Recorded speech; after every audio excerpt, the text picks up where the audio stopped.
Hello everyone. This is the continuation of chapter 3 from Science of Standard 6. Diversity in living things and their classifications. We have already done with part 1. This is part 2. So come on, let's start with part 2. In the part 1, we have done till structure of plants. Now let's see the classification of plants. The main purpose of classifying plants is to ensure that the right plants are correctly named, grouped and identified. So here comes the criteria for the classification of plants. Under that, first one is according to the shape and the height of the stem. It is easy to classify the plants on the basis of their shape and height of the stem. So it is classified into trees, shrubs, herbs and creepers. So now first let's have a look at trees. Some plants grow big and tall with a hard and thick woody stem. It has one main stem called trunk, which usually gives out branches at the some height above the ground. They bear fruits and flowers for many years. Such plants are called as trees. So, trees are tall, big and perennial. Perennial means they live for many years, that is, the lifespan of the tree is very large. For example, mango tree, banyan tree, neem tree, etc. Next is shrubs. Shrubs are medium-sized plants with a hard woody stem branching out very close to the ground. Stem of the shrub is hard and thick. It tends to branch near ground level, so many branches are seen rising just above the ground. They are shorter and smaller than the trees. The lifespan of the shrub is for many years but less than that of trees. For example, hibiscus, oleander, lantana, rose are the shrubs that may grow up to 2 to 3 meters. Next is herbs. Herbs are small plants having a soft and delicate stem. They do not have a woody stem. Herbs have a green and a flexible stem which can be bent easily. Herbs are short-sized plants. They usually grow up to 1 to 1.5 meters tall. They have a short lifespan. That is, they may live for a few months or up to 2 years. Though the stems of the herbs are soft and delicate, but they are strong enough to stand erect on their own. For example, fenugreek, radish, sunflower, etc. Last is creepers. The plants that grows and spread along the ground or other surfaces by extending shoots or the branches is called as a creeper.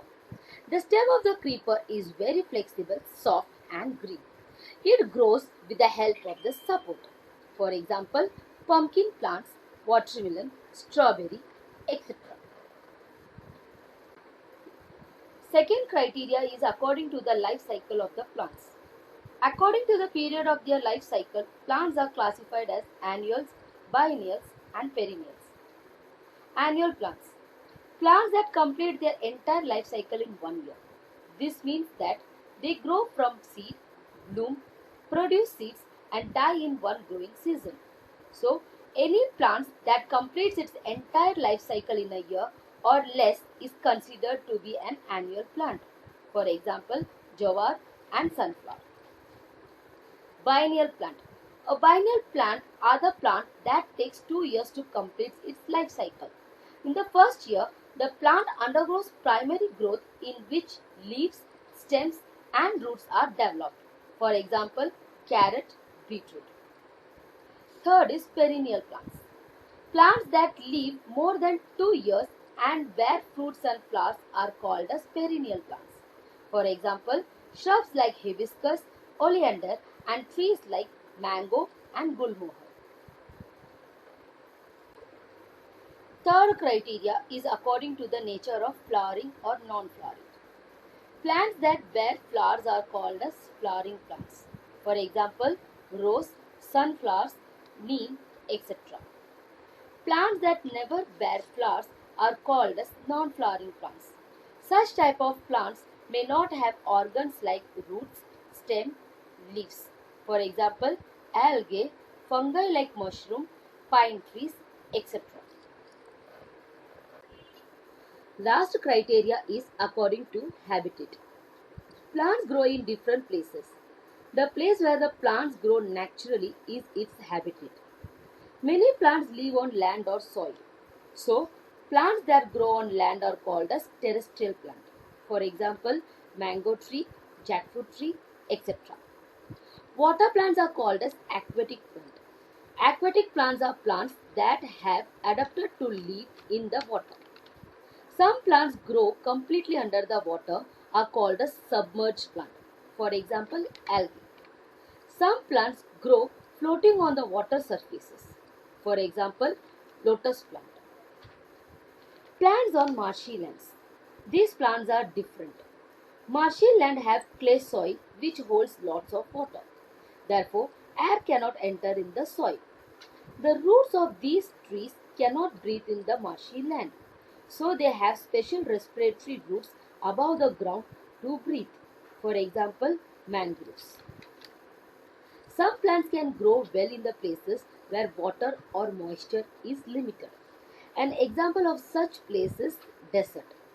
Cactus plant, desert ironwood plant are the example of these plants.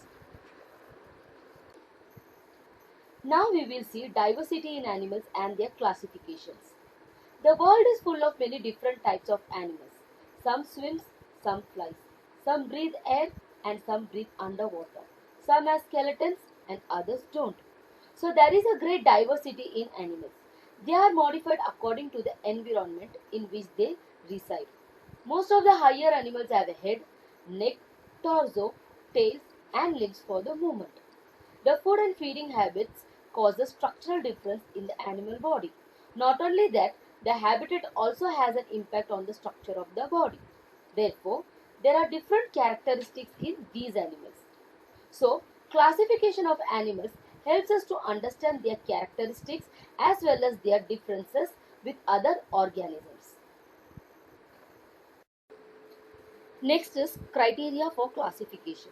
Organisms can be classified on the basis of similarities and differences in their structure, their organs, and other characteristics. Let us explore this diversity and also take a look at how animals are classified. Under that, first is according to the number of cells. Animals are either unicellular or multicellular. Unicellular animals are made up of only one cell that carries out all the functions needed by the organism. For example, animals like amoeba, paramecium, etc. can be seen only under a microscope. Multicellular animals are composed of more than one cell.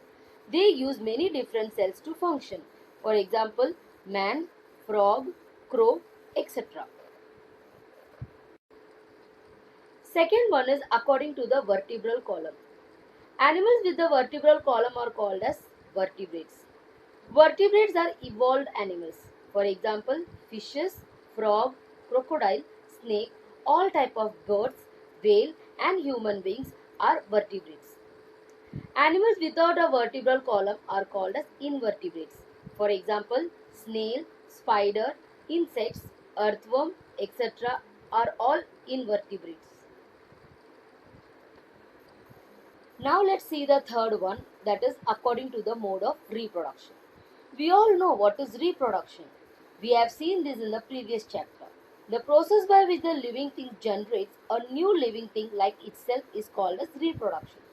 So according to the mode of reproduction, animals are classified into two types, namely oviparous animals and viviparous animals.